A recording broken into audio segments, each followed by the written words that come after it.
ऐका हो मंडळी, पितृपक्षाची सुरुवात कशी झाली? सनातन धर्म हा खोलवर पसरलेला आहे. पितृपक्ष हा भाद्रपद पौर्णिमेपासून अश्विन कृष्ण पक्षाच्या अमावस्येपर्यंतच्या काळात साजरा केला जातो. हा काळ विशेषतः पितरांची आत्मशांती आणि त्यांच्यावरील श्रद्धा अर्पण करण्यासाठी निश्चित केला गेलेला आहे. श्राद्धाची सुरुवात महाभारत युगाशी जोडलेली आहे. महाभारताच्या ऋशासन पर्वात भीष्म पितामहांनी युधिष्ठिराला सांगितले की श्राद्ध या कर्मामुळे धर्म, यश आणि पुत्रप्राप्तीच्या मार्गांची दारे उघडतात. पितृपक्षादरम्यान केलेल्या श्राद्ध आणि तर्पणामुळे पूर्वजांच्या आत्म्याला शांती मिळते आणि त्यांच्यावरील श्रद्धा व्यक्त केली जाते. इतिहासाच्या संदर्भात या परंपरेची सुरुवात कधी आणि कशी झाली याचे स्पष्ट वर्णन उपलब्ध नाही. तथापि हे निश्चित आहे की या परंपरेचा आधार वेदकाळापासून आहे, ज्यामध्ये पितरांच्या आत्म्याला शांती देणे आणि त्यांच्यावरील आदर व्यक्त करणे समाविष्ट आहे.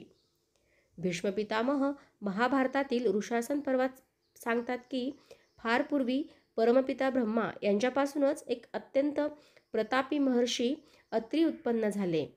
त्यांच्या वंशात भगवान दत्तात्रयांचा जन्म झाला. दत्तात्रयांचे पुत्र निमी आणि निमींचे पुत्र श्रीमान होते. श्रीमान हे अत्यंत तपस्वी होते. त्यांनी अनेक वर्ष कठोर तपस्या केली आणि त्यानंतर प्राण त्यागले.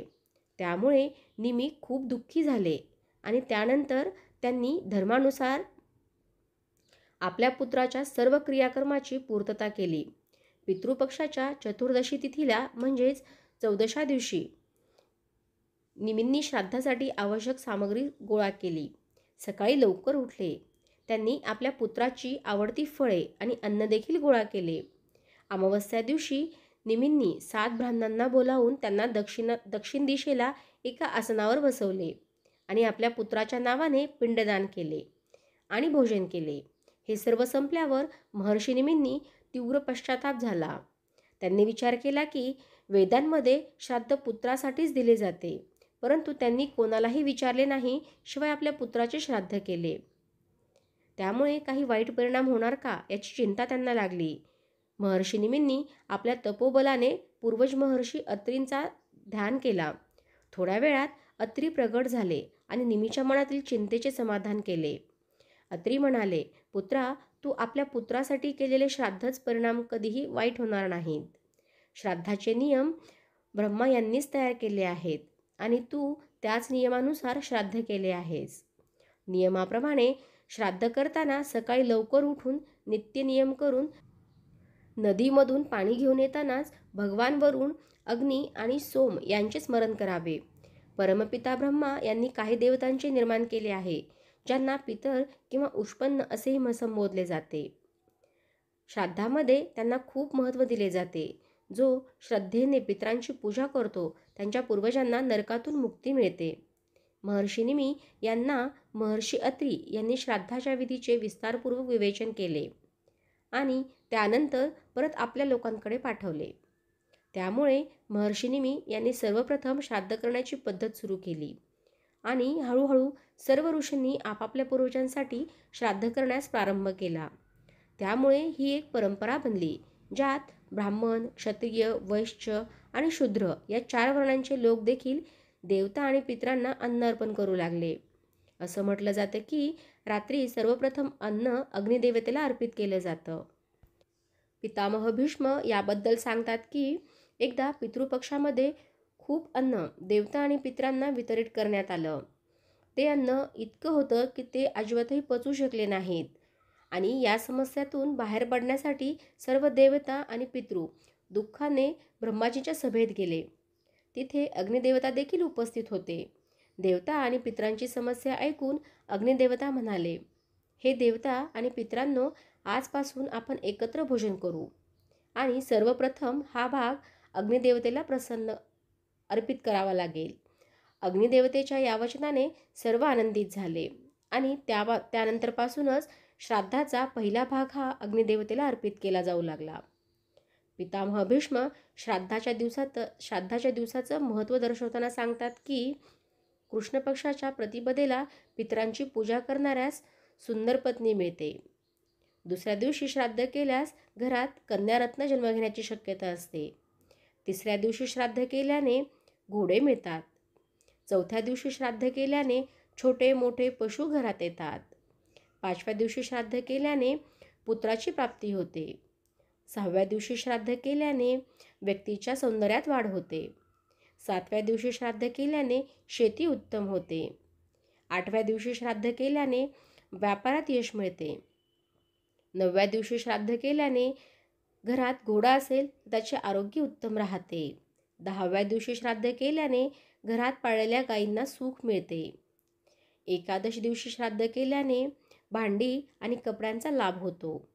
12व्या दिवशी श्राद्ध केल्याने घरात सोने, चांदी, धनाचा मोठा लाभ होतो. 13व्या दिवशी श्राद्ध केल्याने समाजात मान सन्मान मिळतो. मात्र 14व्या दिवशी श्राद्ध केल्याने घरात अकाल मृत्यूचं संकट उभं राहू शकतं. त्यामुळे त्या दिवशी श्राद्ध न करता अमावस्या दिवशी श्राद्ध केल्याने सर्व इच्छा पूर्ण होतात. या प्रकारे पितृपक्ष त्याच्या दिवसांची संपूर्ण माहिती पूर्ण झाली आहे. श्राद्धाचं अन्न किंवा प्रसादाला सर्वप्रथम कावळ्यांना देण्याची एक मान्यता आहे.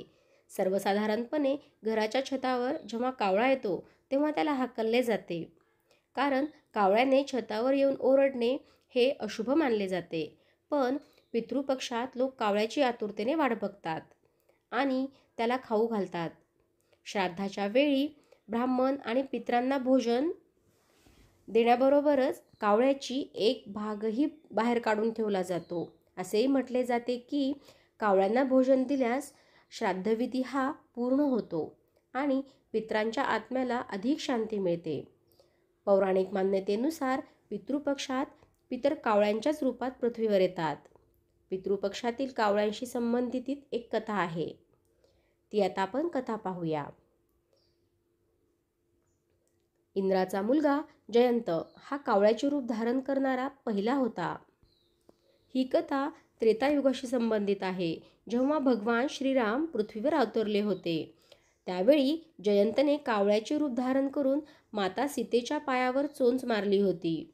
तेव्हा भगवान श्रीरामांनी जयंतेच्या डोळ्यावर बाण मारला होता. तेव्हा त्याने आपल्या कृत्याबद्दल क्षमा मागितली. तेव्हा रामाने त्याला वरदान दिले की पूर्वजांना अर्पण केलेले अन्न त्यालाच मिळेल. तेव्हापासून श्राद्धाच्या वेळी कावळ्यांना भोजन देण्याची परंपरा सुरू झाली. यामुळेच पितृपक्षात श्राद्ध करताना कावळ्यांना सर्वप्रथम भोजन दिले जाते. या वरदानाने कावळा आनंदित झाला आणि तो उडत गेला.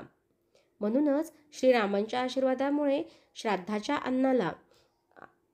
अन्नाला कावळ्यांना देणे अधिक महत्त्वाचे मानले जाऊ लागले. अन्यथा श्राद्ध कार्य अपूर्ण मानले जाते. पितरांना तर्पण आणि अर्पण करण्यासाठी कोणती वेळ उत्तम आहे हे आता आपण पाहूया. पितरांना कोणत्या वेळी नैवेद्य दाखवावा हे जाणून घेणेही खूप महत्त्वाचे आहे. यावेळी सूर्याला जल तर्पण केल्याने हे श्राद्ध विधी पितरांपर्यंत पोहोचते असे म्हणतात. यासाठी 3 कालखंड वापरले जातात. त्याला कुतुब काल, रोहिण काल आणि अपराहन काल म्हणतात.